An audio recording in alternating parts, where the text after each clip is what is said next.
अस्सलाम वालेकुम, मैं हूं शाहिद महमूद और आप देख रहे हैं को पाकिस्तान। किसी भी सोशल वेलफेयर रियासत का जो सबसे अहम करने के काम होते हैं वो उस माशरे में या अपने उस मुल्क के अंदर वो तालीमी खिदमात, सेहत के मामलात और लॉ एंड ऑर्डर के जो ज़िम्मेदारियाँ हैं वो किसी भी सोशल रियासत को सर अंजाम देना चाहिए। और ये वो प्रायोरिटीज़ होनी चाहिए किसी भी हुकूमत के लिए जिस पर चलते हुए माशरे के अंदर जहनी और जिस्मानी नशोनुमा और सेहत भी पैदा होगी। उसके साथ साथ ऐसे अनासर जो माशरे में ख़राबी पैदा करते हैं उनका कला कमा भी किया जाता है।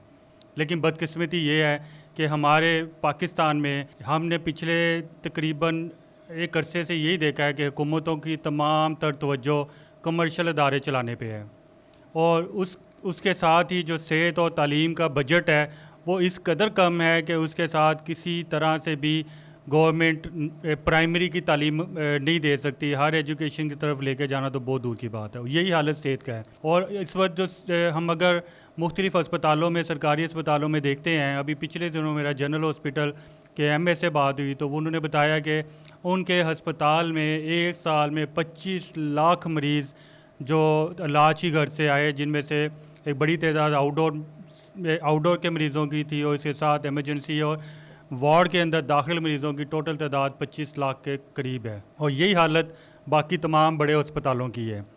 एक तरफ तो हमारे यहाँ सेहत की सहूलियात बहुत कम हैं और लोगों को इलाज नहीं मिलता, लेकिन दूसरी तरफ ऐसे लोग भी जो अस्पतालों में बैठे हैं, जो एमएस की सूरत में या मुख्तलिफ एडमिनिस्ट्रेशन या इंतज़ामिया के लोग हैं, वो ख़ुद बहुत से मामलात में मरीज़ों के इलाज में बहुत बड़ी रुकावट है। आज मैं आपसे एक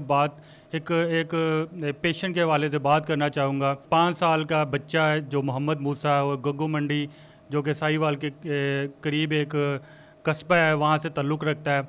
इस बच्चे को आँखों का कैंसर है, एक मखसूस किस्म की बीमारी है जिसके इलाज के लिए न्यूरो रेडियोलॉजी वार्ड में उसका इलाज चल रहा था और वहाँ पे इंटरवेंशन जो न्यूरोलॉजी का इंटरवेंशन का प्रोसीजर रिक्वायर्ड था।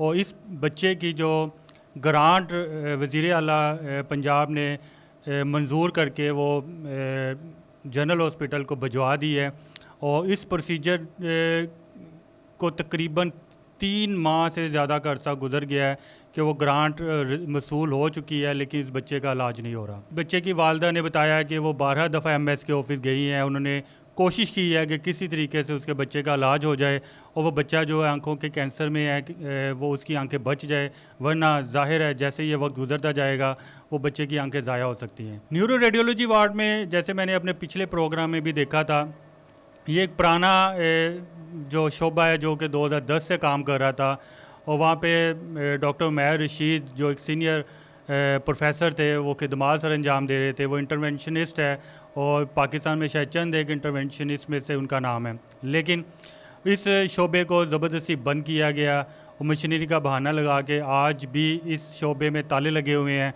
और उमैर रशीद जो कि रज़ा कराना तो पे काम कर रहा था, एनओसी काम करने के लिए दिया जाता तो वो रोक लिया गया और उस शोबे के अंदर जो कि एक बड़ा हाई फाई किस्म का न्यूरो इंटरवेंशन का शोबा था, वो आज वहाँ पे सिर्फ अल्ट्रासाउंड की मशीनें रखी गई हैं।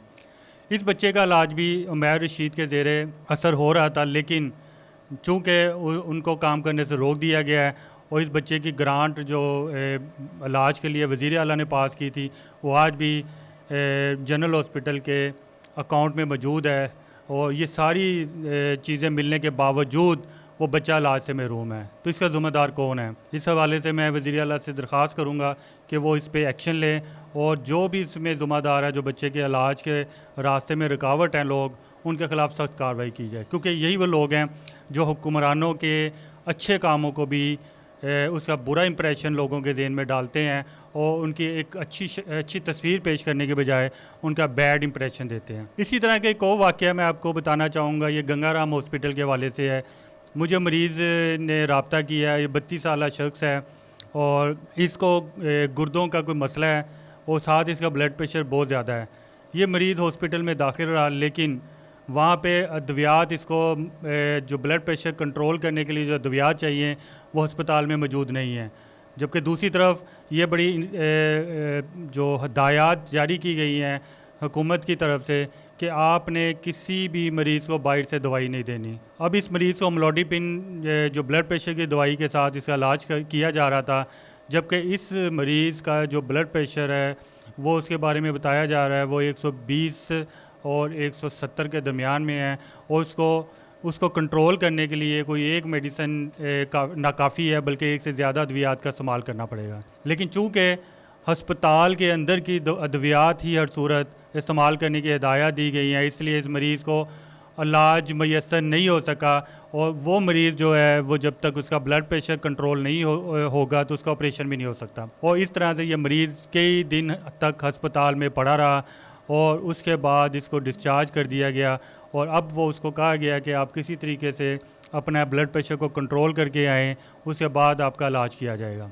सरकारी अस्पतालों में ये एक बहुत बड़ा अलमिया है कि अद्वियात एक तरफ तो मौजूद नहीं होती, और दूसरी तरफ ये जो पंजाब सेक्रेटेरिएट हेल्थ सेक्रेटेरिएट है और गवर्नमेंट के जो नुमाइंदे हैं जो सेहत के मामलात को देखते हैं, वो मशीर वो ये फ़ैसले करते हैं कि मरीज़ को हर सूरत अंदर की दवा दी जाए और किसी तरीके से उनको बाहर की अद्वियात ना दी जाएं। अब ऐसा भी देखने में आता है कि बहुत सारे मरीज़ जो हैं वो किसी सीवियर किस्म की बीमारी के साथ आते हैं। मिसाल के तौर पर जैसे मेनिंजाइटिस के साथ कोई पेशेंट आता है जिसमें गर्दन तोड़ बुखार हो, उसके लिए जो मखसूस किस्म की एंटीबायोटिक्स दस्तयाब हैं, अगर वो अस्पताल में मौजूद नहीं होती तो ये सख्ती से कहा जाता है कि आपने उसको वो अद्वियात देनी है, वो एंटीबायोटिक्स देनी है जो अस्पताल के अंदर मौजूद हैं।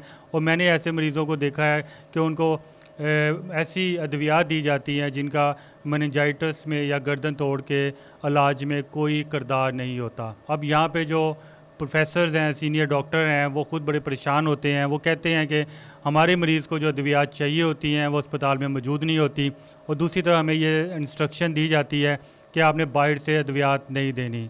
ये एक बहुत बड़ा धोखा है जो मरीज़ को दिया जाता है। उसके साथ साथ ये वो धोखा भी है जो वहाँ के सीनियर डॉक्टर्स को भी दिया जाता है, और उनको मजबूर किया जाता है कि वो जानते समझते बूझते भी ऐसी अद्वियात अपने मरीज़ों को दें जिनका उस मरीज़ के इलाज में कोई किरदार नहीं है। तो मैं एक दफ़ा फिर वज़ीर आला से कहूँगा कि आप सेहत के मामले में बहुत ज़्यादा दिलचस्पी लेती हैं, लेकिन ये वो टेक्निकल चीज़ें हैं जिसे समझने की ज़रूरत है।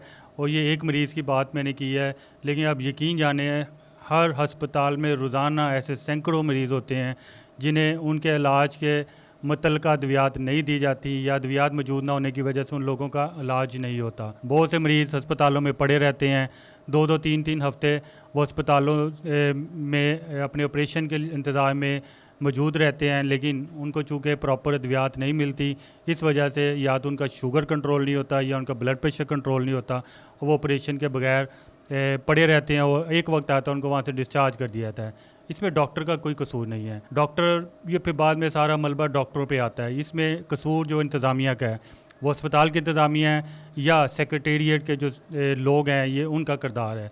तो वज़ीर आला को इस तरफ से भी सोचना है। सिर्फ हस्पतालों में जाके डॉक्टरों के ख़िलाफ़ ऑपरेशन करना काफ़ी नहीं है। असल जो इसके पीछे ज़िम्मेदार लोग हैं उनके ख़िलाफ़ कार्रवाई करेंगे तो मामला ठीक होंगे। इसके साथ ही मैं इजाज़त चाहता हूँ। अल्लाह।